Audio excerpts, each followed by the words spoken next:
Hey everyone, welcome to another episode of Clockedin with me, your host, Jordan Edwards. I'm thrilled to have you tune in as we dive into the dynamic world of productivity, success, and stories of incredible individuals who've mastered the art of getting things done. Whether you're commuting, hitting the gym, or just relaxing at home, this podcast is the go-to source for inspiration and actionable tips to level up your productivity game. I'm on a mission to unravel the secrets of those who seem to effortlessly manage their time and achieve their goals. So if you're ready to clock in and unlock your full potential, you're in the right place. We've got a lineup of amazing guests, industry experts, and thought leaders who will share their insights and strategies to help us crush your to-do list and make the most out of every moment. Get ready to get inspired, motivated, and equipped with the tools you need to supercharge your productivity. This is Clockedin with Jordan Edwards. Let's dive in. Hey, what's going on, guys? I got a special guest here today. We have Gino Barbaro. As an entrepreneur, he's grown his real estate portfolio to over 2,000 multifamily units and 250 million. Sorry, I couldn't even read that. 250 million in assets under management. Gino and his partner Jake run an education business. He's a best-selling author of 3 books, and he currently lives with his beautiful wife Julia and their 6 children. Gino, how are you doing today? Jordan, I'm doing great. How you doing, brother? I'm doing awesome. I'm excited to have you on. We already were talking in the pre-show. We agree a lot about stuff regarding financial literacy. And later in the show, we'll talk about how to build wealth. But for you, where did your real estate journey start? And where did you grow this impressive empire of yours? Everywhere I'm looking, you're all over the place. It started with 2 parents that were immigrants that came to this country, wanted to work hard and live the American dream. I was 8 years old and I went to work with my dad. He had a restaurant. He had just opened it. And I felt like the luckiest kid in the world going to work with my dad. I thought everyone went to work with their dad. At the age of 15, I got my own paper route. So I understood the value of hard work. At the age of 22, I opened up a restaurant. I went to college for 4 years, didn't like working in a cubicle. And I ended up opening a restaurant, buying a restaurant with my mom. And I think that's where the real estate bug started, because I realized real quick that the real estate was a good business, but it was also a job. I was making money every week. And when I didn't make money because of a snowstorm or because of a holiday, I didn't make money that week. But my mom, who owned the building, who I was paying rent to, had 3 apartments upstairs. And every month she was getting rent from those apartments. So that's where the journey for me in real estate started. I was a tenant paying her, and I owned the restaurant for over 20 years. So I paid her hundreds and hundreds of thousands of dollars. I retired. I left the restaurant back in 2016, but my very first property was a 4-unit in New York.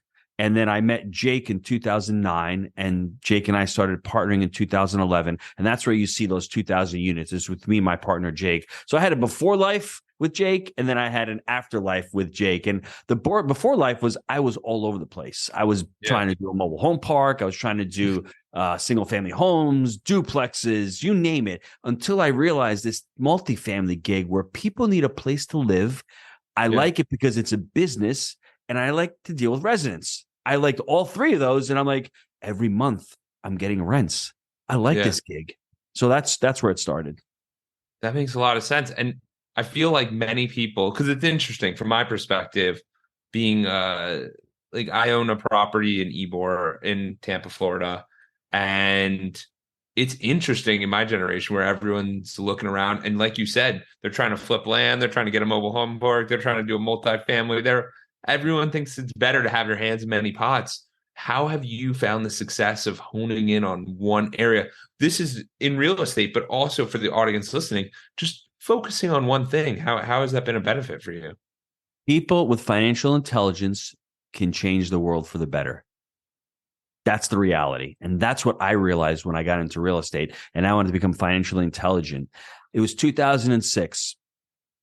I did my first real estate deal without my brother. I met a gentleman named Mike.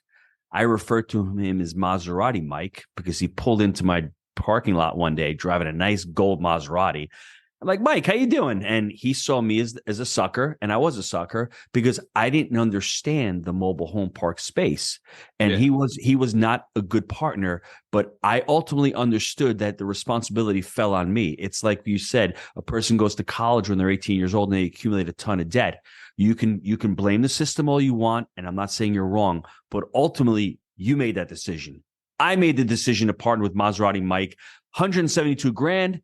18 months later, bye money. Don't know what happened to Maserati Mike. All I know is it fell upon me to make a better choice. I understood that mobile home parks were not good or bad. I was the bad one in the equation. I didn't understand due diligence. I didn't even know Yes. what the property looked like. I never flew down there. It was in Florida back in '06.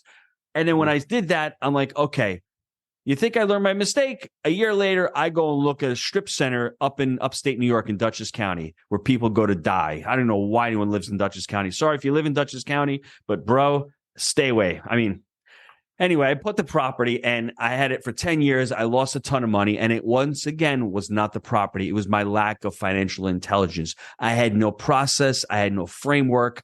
I was going into the forest without a map. Do you need the map before you go into the forest? I didn't have a system.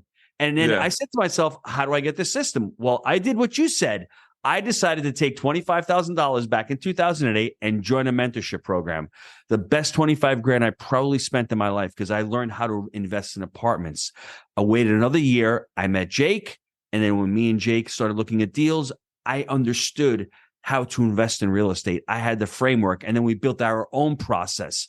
I think we have to go through these pain points in life and we have to make these mistakes, but reflect back on it. And what's the opportunity from the problem? Well, the opportunity from Maserati Mike was, okay, I'm not going to give anybody my money unless I do my due diligence and I understand what partnerships look like. Maserati Mike was the shiny object syndrome. When I partnered up with Jake, hard worker, ethics, integrity, smart. All of that was what I wanted in a partner, and that's what my values were. So we really lined up. And for you to specifically in that question, I would challenge everybody, become an expert in one area. If you like crypto and you like Bitcoin, crush it. You become an expert, you'll know how to trade it, but you just can't jump in and 6 months later, NFTs. And then 6 months later, I'm doing T-bills. And then 6 months later, I'm going to oil and gas and then gold. Pick one of them. I'm not saying one is better than the other. I can tell you right now, multifamily is one of the best vehicles for long-term growth, for tax benefits, for people, the residents are paying down your mortgage, for cash flow, for stability. It's a hard asset. It's a basic human need, food, clothing, apartments, all of that. I'm not here to convince you, but what I'm here to convince you is to pick one, become an expert at that one, and understand the vehicle. And once you understand that vehicle, then I'll give you permission to go look at another vehicle. Yeah. Yeah. I completely agree. And the impressive part about that story I found was 2008. There's so much fear in the marketplace to invest that kind of money when everyone's like, no, real estate's going to the ground. Everything's going to the ground. We had a guy, Tim Calise, who came on, and I'm going to release his episode in, I think, next week or the week after. And he talked about how he was running a kind of a hedge fund, a venture capital hedge fund back in 2007. They raised a crazy amount of money. Right before 2008, they gave it all away. They gave it all back to the investors because he's like, 2008 is going to be bad.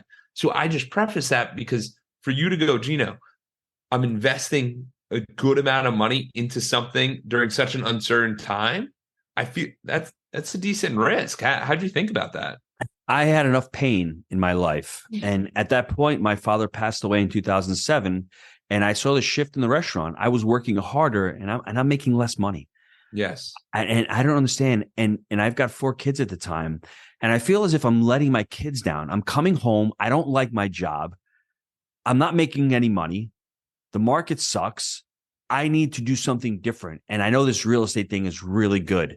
And I don't want to hold back a mistake that I made and make that as an excuse. So there's 3 types of people. The type of person who's crushing it, who wants to go to the next level, that person's all locked in. Then you have the person in the middle who's pretty, he's pretty comfortable. His life's okay. He's making 100 grand a year. I'm pretty comfortable. I'm not saving any money. They're not going to do anything. The person who's got the pain, like I did, I know that God created me for something better than making 100 grand a year. I just knew that. I felt that, right? And I felt sinful because I had two great parents. I was born in one of the best countries to be able to create wealth. Why am I using the recession as an excuse? Why am I using my father's death as an excuse? I felt as if I was letting myself down and letting my kids down. So I was wallowing in enough pain. So when that pain translated into me taking action, and fortunately, I picked the right vehicle, I picked the right partner, and from those experiences that I have, and I guess the rest is history. Yeah, no, it's awesome to see because right now is a very uncertain time, and a lot of people are struggling and they want to sit there and do nothing. But I think, like what you said, the market's not an indicator of anything. It's our value that we can create in the marketplace that's way more important. So the Mm-hmm. more information we get and the more applied information we utilize, it can change everything for us. So Mm-hmm. what was it about finding a partner that made you feel better? Slash, why Jake? I know you mentioned hardworking, but a lot of people are like, I'm a solo guy, I'm a lone wolf. Where did the value of a partner come in for you? When I was at the restaurant, I had my brother as my partner. He was working up front and I was working in the kitchen. So I saw the value that I can't do everything. I Yeah. can, but I'm going to do this. I'm going to do that. Amma gets burned out. And I was getting burned out at the restaurant. And when I went to this mobile home park, I had a partner, but was he the right partner? No. Then the strip center, it fell really upon myself. My brother was my partner in the venture, but not really. He really Yeah. wasn't a partner. I did all the work and I saw the stress. And what I love about partnerships is I can pick up the phone right now and give Jake a call and say, hey, how we doing? Can you help me out with this situation? Because real estate entrepreneurship is lonely. No one gives a crap about your problems. Maybe your wife does or your husband does, but they can't really relate if they're not in the business. And when I started talking to Jake back in 2011, we were getting on these calls all the time. It was a lot of fun. It was energetic. I could bounce ideas. I remember the first property we took over, the first year we took over, Jake was really a stickler about expenses. And, I remember one of the employees walking out, we paid him an extra day or so, and he's fuming and hemming and hawing. I'm like, Jake, let it go, brother. I just had somebody snowplow my driveway. He charged me 4 times. He only did it twice. Am I going to lose sleep over? The guy's going to throw a rock in my window. There goes an extra $800. So, you got that person. Let it go. And that's just an example of being able to talk to a partner. So I saw so much value in that. And I think the two of us together can get so much more accomplished than doing it by ourselves. He's running the portfolio and managing the properties day to day. I'm doing the education business, and it really melds over so beautifully and so well. When we were raising capital, we were doing it together. So if you think you're going to go out there and do it by yourself, you can. Number one, it's lonely. Number two, you don't know everything. And number three, to have a partner to bounce those ideas when you're having a tough day, to pick up the phone, that's immeasurable. I mean, like, I don't know how you can quantify that. But to me, when I was at the restaurant, I had that accountability partner. When I was tired and it was 9:30 at night and I'm making chicken parms and I'm sweating my ass off, I'm like, I don't want to underwrite this deal. But with Jake there, I'm like, I can't let him down. I got to do it because I'm feeding his family. And that accountability piece was so important for me to continue to grow into real estate. I love that. Yeah. And I mean, it's so important because I actually run a group on Monday nights, and it's different people who feel as if they are solo entrepreneurs. I mean, they have small teams, but it's a different dynamic than, hey man, that was a tough day. Like, and you Mm-hmm. can't really go to the team and say, hey, that was a tough day. There's only a few people you can go to, and they have to be outside of your network, outside of your group, unless it's your partner, where it's like, hey, that did not go as planned. You can't say that in front of the employees, like, No, because they lose no, hope. And that's right. you want to keep that in a positive method. So for you, where did the real exceptional where did the real growth come from, where it was you were seeing the compounding effect of your actions, where you're like, wow, we are really trending in the correct direction. Education's good, investing's good. Because I feel like that probably took a lot of time to get to. Yep, I'm going to take you back to 2008 when I read T. Harv Eker's book, The Secrets of the Millionaire Mind. It all starts with your mindset. It all starts with your beliefs. Behaviors are belief driven. If you don't think you can do something, then you're not going to do it. It's just as simple as that. And when I read that book, I had it almost as a weight lifted off my shoulders, because at first I wanted to punch T. Harv Eker in the face because I'm like, this guy don't know me. But then I sat back and I'm like, he's right. The fruits are in your roots. I didn't Yeah. have value. I didn't understand investing. And I was blaming everybody else. Once I took full responsibility, my life started to change. If you've got student debt right now, you can be pissed off at the government, you can be pissed off at the college, but until you understand that you took those actions, and then the next step, once you understand that responsibility, well, then you can start creating a plan, right? You can start getting out of that negative mindset, that catabolic energy, and start creating a plan. Sit back and start thinking about what your next step is. Once I realized that, I'm like, wow, I don't have to be stuck here at the restaurant for the rest of my life, working 55 hours a week, being transactional week to week. What do I need to do? That's when I joined that mentorship. And then from there, it took me another year. I met Jake. And then when Jake moved down to Knoxville, remember the depths of the recession, 2009, 2010, there were a lot of deals. There was no money. When we bought our first property after 18 months partnering in 2013, ironically enough, the next deal came 3 months later. And that was weird. And then the next deal came 6 months after that. So from 2011, we're in 2014. Within 3 years, we have over 200 units. Wow. And we could have stopped there. We could have stopped. I was making at that time more money than I was at the restaurant, but fear was holding me back. I'm like, I'm not in New York. I can't really leave yet. So I worked until October of 2015. I said, you know what? I'm going to leave the restaurant during the week, and I'm going to work on the weekends with my brother. And during the week, I'm going to dedicate it to real estate full time. The transition. And it was 6 months. And for those of you out there, you don't have to burn the bridges. You can wean yourself off, and you can do your quote unquote, I guess the sexy word today is a side hustle. All I knew is that I had the real estate and I had the restaurant. I had to dedicate between 60 and 70 hours early on. It was for me, I don't want to use the word grind because that may be a negative connotation, but I remember being at the restaurant during the day, working from 10 to 2 o'clock. I'd sit down, get my workout, and everyone would walk by to me and go, hey, Gino, you're always working. Okay. You want to take a break? And when you hear people say that, you're doing the right thing because you're doing what other people aren't doing. And for me, that point in my life, I loved it. I loved the real estate thing. I understood that that's where I needed to be. So I leaned into it,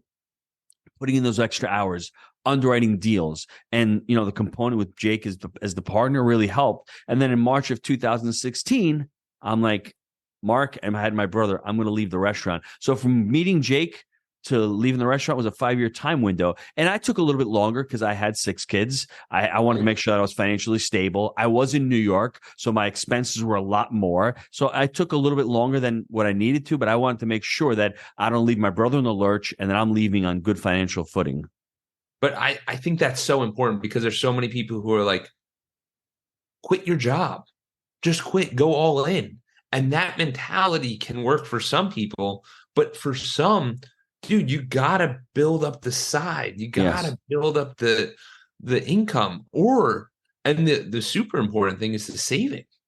It's like, okay, so now we're living on, let's say people are living on 50,000, right? Now you make 100,000 one year. That does not mean we live on 100 grand now. That means we live on 50, maybe even 45. And so now we have more in savings. Because people want to be like, oh, I'm the wealthy guy. I'm the rich guy. No. You do not. No, you got to save. And then as you build years and years and years of expenses saved up, where it's like, okay, we could screw up for 3 years.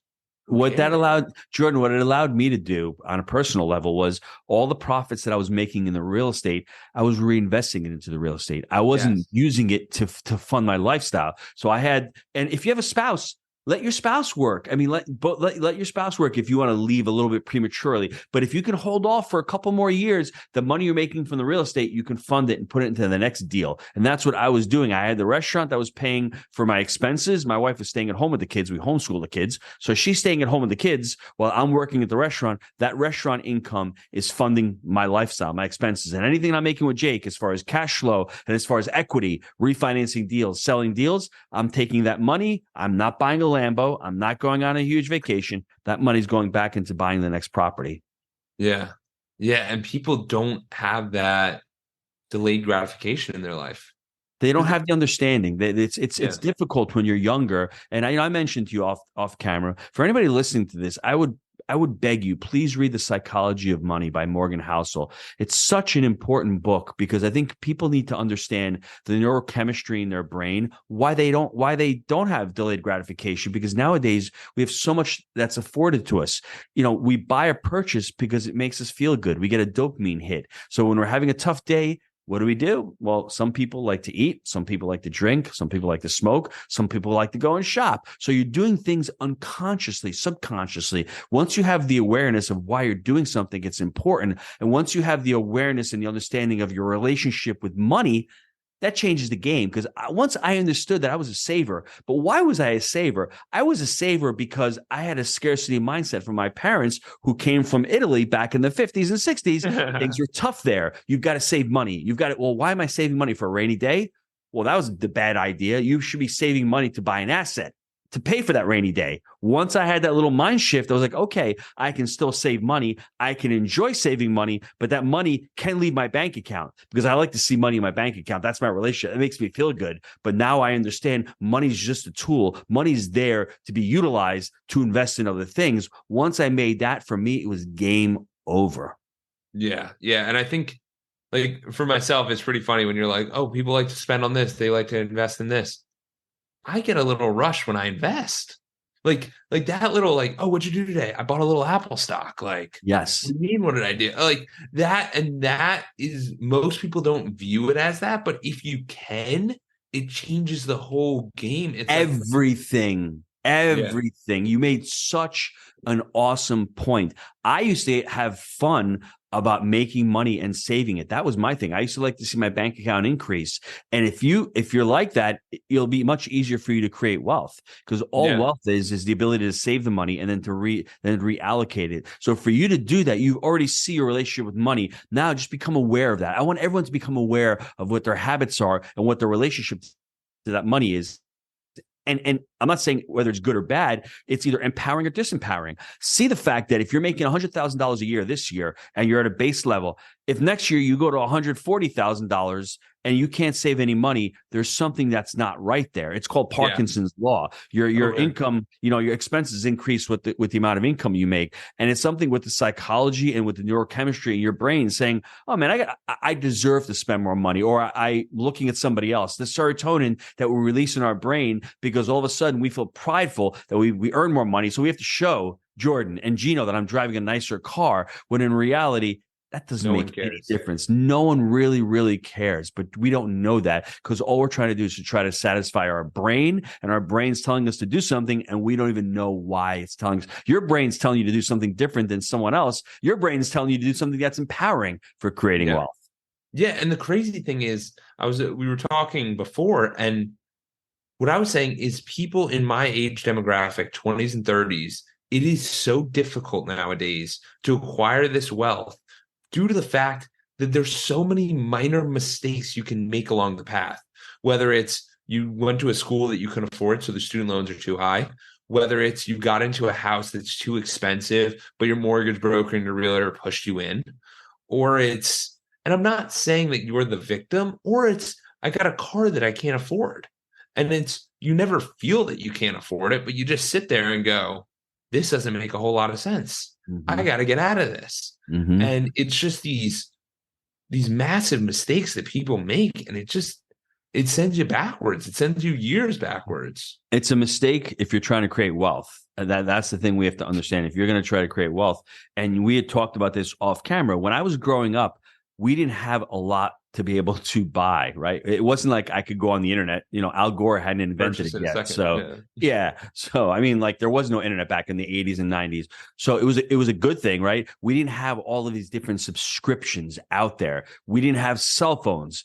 So there wasn't that much that we could spend, although you still have to realize the delayed gratification. So for us, it's a different generation, but don't use that as an excuse. Become responsible. I mean, Dave Yeah. Ramsey talks about budgeting. Understand where your money's going. Understand that you have the power to allocate your resources anywhere. Make a spending plan and make sure a part of that spending plan has savings in it. It's a muscle. That's Yeah. what I think everyone doesn't realize. You're not born with this, and everyone is out there trying to extract the money from you. It's your job to understand that, hey, if I need a new computer, okay, do I really need a new computer, or is this new computer going to make me feel good for a month or two, and then after that I don't need it anymore? Once you understand that dynamic that's going on in your life, things will change. Yeah. And like you mentioned before, and it's somewhat ironic because real estate guys and Dave Ramsey always don't hit it off always the best. So the fact that you're referencing him, and I've been like watching his stuff a little more, I'm like, he makes a lot of sense. And people are like, no, that's for the broke people. And it's like, no, it's for the people who want to grow their wealth. Like, Hmm. obviously, he invested and he did stuff and he delayed himself a little bit longer, but he limited a lot of risk. He eliminated a lot of risk. He's still got like $500 million. Like, he's doing something right. I think with Dave Ramsey, he does work with a lot of people who have a bad relationship with money. That's why he tells them to cut up their credit cards because they're impulse Yeah. spenders. They have no For control. me, for me, I think debt is wonderful. There's Yeah. business debt and there's personal debt. I don't have a mortgage on my house. I've got 5 cars, not one car payment. Every Wow. credit card bill that comes in gets paid monthly. So I have no personal debt. What I do have is I have business debt. I have mortgages Yeah. on the 1,800 units. You lever your business lifestyle to pay for your personal lifestyle.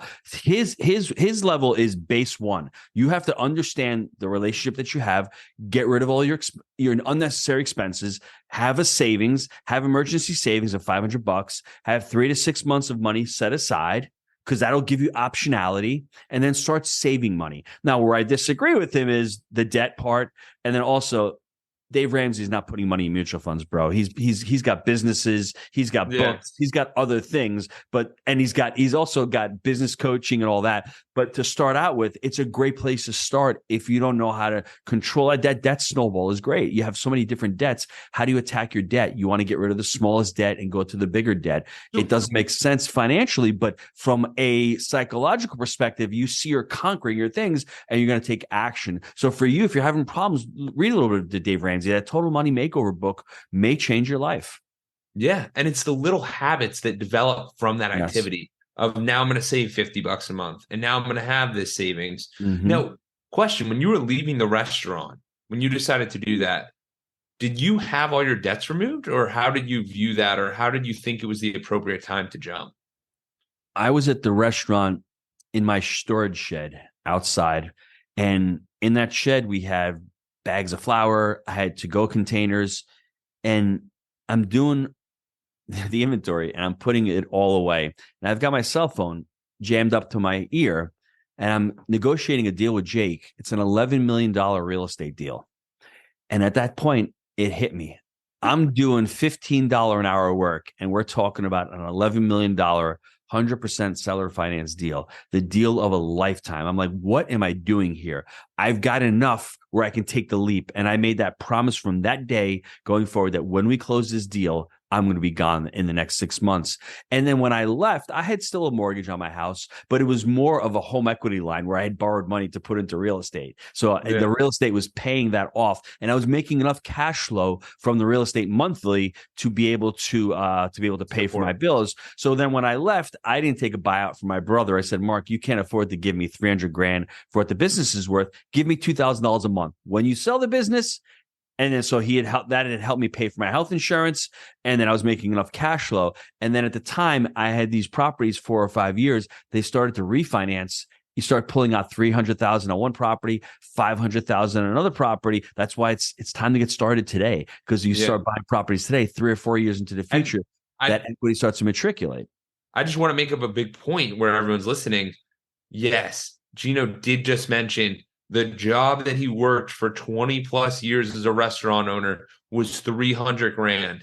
Yes, a house that he bought 4 years ago was 300 grand as well. So it's not that Gino's not a hard worker because everyone wants to go, I'm a hard worker, I deserve more. And it's like, no, it's not about being a hard worker. It's about being in the right vehicle. And it's about understanding that That's vehicle. that's an amazing point, because I never built that business to sell. I built that business to be a solopreneur, and I had no systems. I had no scale. When we ended up selling that business, I thought it'd be worth more. We sold it for $400,000. I owned half that business. I mean, really? My first property that I bought with Jake back in 2013, we paid 600 grand for it. It's a Yeah. 25 unit property. That property today, which we still own, is worth $2.5 million. That one property, crappy little 25 unit property that I don't even manage. Jake manages it. I haven't seen it. I've made more money from that one property on the sale of that thing than I made with a restaurant that I owned for 20 years. So, like you said, The vehicle is very important, and understanding the systems. And when you're starting a business, don't start it just to be able to run it. Start it with the end in mind. One day you're Yeah. going to exit that vehicle. Understand how to build that business to be able to exit that business. Absolutely. Absolutely. So, Gino, let's get into it because we got like 10, 15 minutes left. What is the biggest way for people that are younger that are like, okay, it's easy for this guy to say, he's already done it. What should they be doing? How should they be thinking about this? We'd mentioned that term, baby money soldiers. I'm going to go through it real quick because it's a very simple concept. I'm going to be writing a book about it. But envision a baby money soldier. I'm holding up a dollar here. Yeah. We all own a dollar. Jordan, you own a dollar. I own a dollar. The way we use this dollar will become dependent upon how we create wealth. Part of that dollar goes to operating expenses. Part of that dollar goes to luxuries. Part of that dollar goes to investing. Part of the dollar goes to savings. Part goes to charity.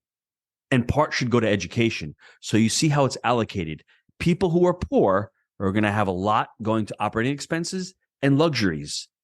They're killing their baby money soldiers. Yeah. What you want to do is you had to have your baby money soldiers procreate, grow. Yes. Doesn't matter how much you make, whether you make $100,000 a year or $1,000,000 a year. If you're making $1,000,000 a year and you're killing your baby money soldiers, you're not investing them, then you will never grow wealth. So for us, when we started out, tried to cut my operating expenses to a minimum. Luxuries was really easy on the luxuries because I know when I went on a vacation or I bought a really fancy car or I bought a lot of jewelry or I bought furniture, all depreciating assets, I was killing my luxuries. I was killing my baby money soldiers. I wasn't able to put that money into an investment. When we put our first money deal into an investment, that money went in. Baby money soldiers were coming out of it in the form of cash flow. After 18 months, we refinanced the property. 164,000 baby money soldiers came out of that property. Wow. What do we do with it? We just procreated it. We put that money into another deal. We didn't kill those baby money soldiers. The idea is to continue to compound. Part of your baby money soldiers, though, it's very important. You need to have some in reserve because we're taught everything needs to be at risk. We need to have high yield. But at some points, there may become an opportunity. Right. An opportunity comes along and you don't have the savings. You don't have money set aside. I think the education component of a baby money soldier, what you're putting in as far as personal development, personal growth, you need to have some of that set aside. And that really becomes an ROI, return on investment, because you're learning how to do it. So if you don't understand the concept of the baby money soldier and how to utilize your dollars and how to have to try to procreate them, it doesn't matter how much money you make. It's not what you make, it's what you keep and what you grow that will really make the difference. And then you throw in the vehicle, real estate, and taxes. Game over, because my tax bill is a lot less with what we call cost segregation. I won't get into it, but that allows me to keep more baby money soldiers in my pocket because I'm not paying into the government because of the tax benefit that allows me. And once you're talking about certain vehicles, 401ks are baby money soldier killers. You're putting money into a 401k, you can't touch that money until you retire. And if you do, 10% gets penalized. They're growing in there. They're growing tax deferred. But once you take out all the expenses, once you take out the limited ways you can invest, are you growing at 5%? I mean, really? 5%? I mean, over the next 20 to 30 years. And then on the exit, when you retire, you've got to pay dollar for dollar, whatever you're taking out. If you have $1,000,000 when you retire, you don't have $1,000,000. You probably have between $600,000 and $700,000. You've killed a third of them from taxation. There's other vehicles that you can use to plan for retirement that will not allow you to do that. I want the ability to access my baby money soldiers. A 401k does not allow me to do that, to invest in real estate, because it's locked in that plan. And the same with a 529 plan. I'm only able to use that for college. Once that event is over, the money's over. So understanding how to be able to utilize them and deploy them is important, but then understanding the right vehicles. If you can couple the way to utilize them and to deploy them and the vehicle, put those two together, give yourself several years, you will undoubtedly become financially free. Yeah. No, it's absolutely incredible because we sit there and we don't realize a lot of these concepts because they're hard to conceptualize when we haven't taken the action. When you've taken the action and you've seen it and you get a home equity line of credit and you're like, wait, they're giving me access to how much money? What did I do? This is Yes. mine. I just have to pay a little interest. Okay. Don't twist my arm. I'll keep it. And so let's keep that analogy real quick. The person who's wealthy, like, gets that home equity line of credit, like I did back in 2014. I got $200,000. I put that $200,000 into a real estate deal. The person who's poor with baby money soldiers rehabs their basement, buys a new car, and does whatever. So not only are they killing their baby money soldiers, they're adding more debt on, and they're actually having to take money from somewhere to pay for that. Whereas my money went to buy an asset. That asset is creating wealth and creating baby money soldiers to pay off my home equity line of credit. When that property is sold or refinanced and I make a profit, I can pay that home equity line of credit off. That home equity line of credit only costs me the interest rate. And what I call the cost of money is a mercenary. You're borrowing money from the bank. So think of that money as a mercenary where you're leveraging it. It's the cost of whatever the capital is. So if I can borrow money at that time, 4%, but I was making 20% on my money, I'm making 16% on the bank's money. It's not even my money. And then being able to continue to put that money into the deal, pay that home equity line of credit off, and have the asset. Now I have a house that has no debt on it, and I have an asset that's continuing to create value for me.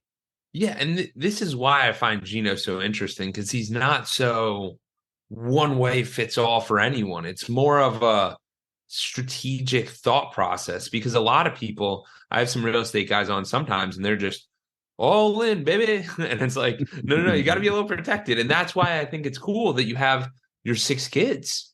Like, it is not an easy process managing all of this. So how do you think about transferring it to the information to them? Because, I mean, you have a lot of children, which is awesome, but how do they think about all of this? And the kids I have two different lives. I had the life of scarcity up until about 10, 12 years ago. So my older children have a different view. My 24-year-old, she became a missionary. So she got out, and I was, it was hard growing up with the kids, with a lot of kids. Getting by, we didn't have a lot of money. I have to save every time there was a different bill. And that was my goal. For anybody listening to this, what's your goal of why you want to become financially free? For me, it wasn't to go out and spend money. I just didn't want to stress about dental bills.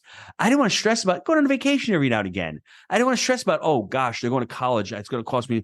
That was my goal. I just to make enough money to be able to become financially free, not to stress about that. That was what my goal was. But for me, as I've done this process the last 10 years, part of it is creating Jake and Gino and having the YouTube videos, having the podcast, having the educational community where they come to the events and they're surrounded by this. And also at the dinner table, we talk about money all the time right now. Money is a good thing. Money, if you don't have money, there's no margin, there's no mission. You can't do anything without it. Now, the goal is not to just focus on money. You focus on an opportunity. You focus on a venture. And if you do really good, money is the result of it. That's what I think people don't understand. And as you make more money, you chase more opportunity, and it comes full circle. So for me, it's just trying to be open with the kids, trying to make them understand that, money is a resource. Money's a tool. It's not meant to be hoarded. It's meant to be really shared. And then part of what we're doing at Jake and Gino is trying to create impact for others. Is trying to make them see that if there's more abundance in the life and not everyone is hoarding their money,